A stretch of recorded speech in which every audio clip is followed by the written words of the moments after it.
Hey, Coach, how you doing today? Good. How are you? Doing well, sir. Thank you. I was just curious, how have you felt about the team's overall offensive pace in the series? The pace. Yeah, like getting into sets, like doing things Yeah, quicker. How have you felt? yeah, we haven't been great. We talked about it after game one and game two, but just getting into our sets quicker. I think it's taking us a little too long to get into our sets. And, by the time we make one or two passes, we're in a better situation. So we've shown throughout the course of the season that we haven't played well late in the shot clock. So we got to be better with our pace, get into our sets, and that way we can make multiple passes and multiple drives as well. Thank you. Thanks. We'll go next to Cam. Go ahead, Cam. Hey, good afternoon, Coach. Aiton has been different than the other centers you faced in the playoff series thus far. What challenges has Aiton prevented or presented to you guys, and how you plan on solving that issue in the game 5?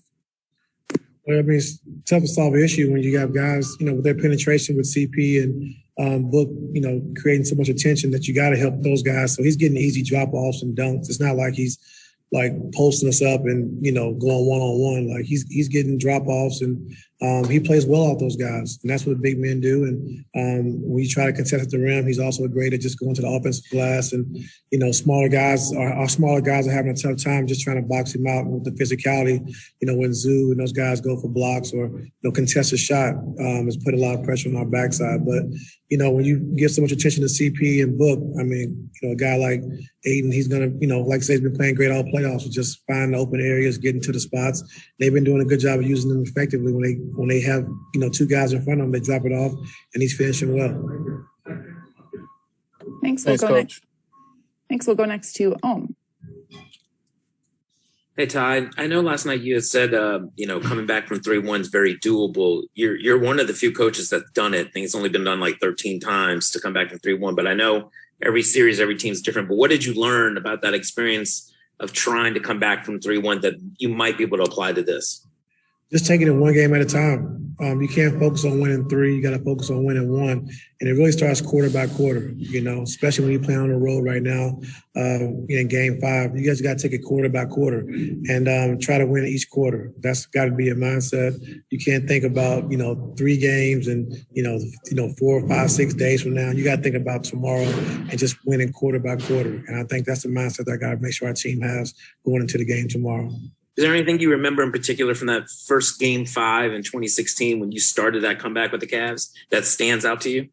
Yeah, I think just LeBron set the tone early, but I think our guys were just locked in and focused on just winning the first quarter. That's what we talked about, winning the first quarter.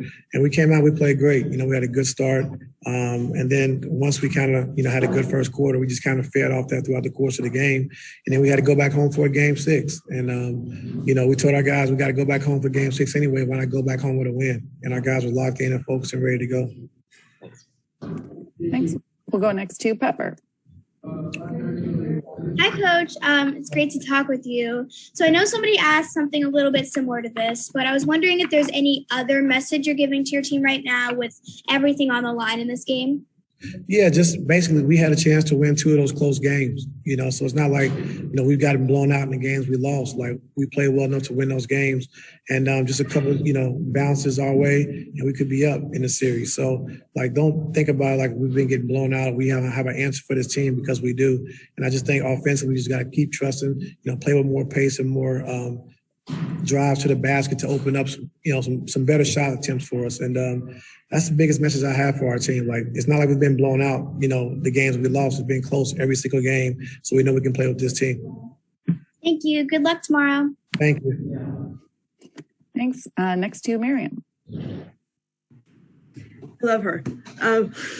Hey, Ty, so just due diligence, any update on Kawhi, and do you expect that he'll be stuck in LA tomorrow while you guys play in Phoenix? Yes, ma'am. Yeah, so back in LA. Yes, ma'am. And how's everybody else holding up? Is Zoo okay? And Nick and any other injuries to report? I'm not sure until tomorrow, but we'll see what happens tomorrow. All right. Thank you. Yes, ma'am. Thanks. We'll go next to Law. Ty, how are you feeling today, man? I feel good. Good. I saw, or we all saw, I mean, the rotation went down to 8 players for the most recent game.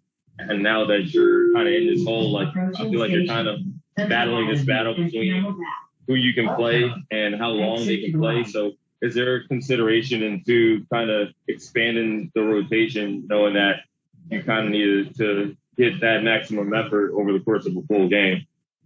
Yeah, we'll see. We'll see when the game starts and how it goes, and just kind of go from there.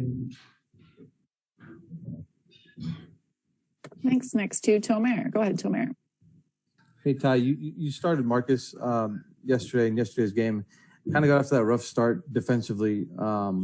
Do you think maybe you'll go back to Terrence to start game 5 because of what he kind of gave you with him and Pat Bev on CP and Book? We'll see tomorrow. I'm not going to discuss it now, but we'll see. Well, thank you then.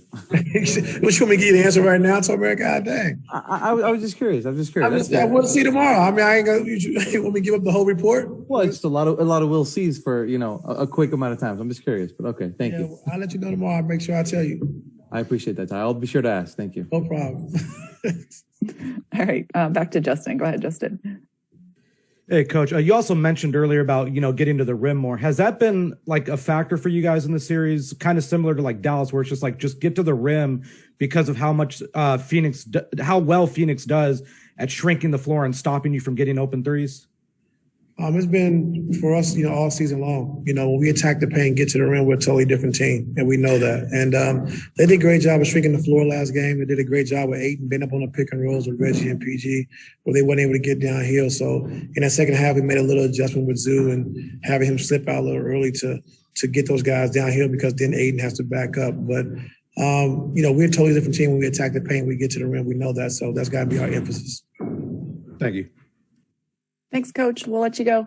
Thank you. See you tomorrow pregame. Yes, ma'am.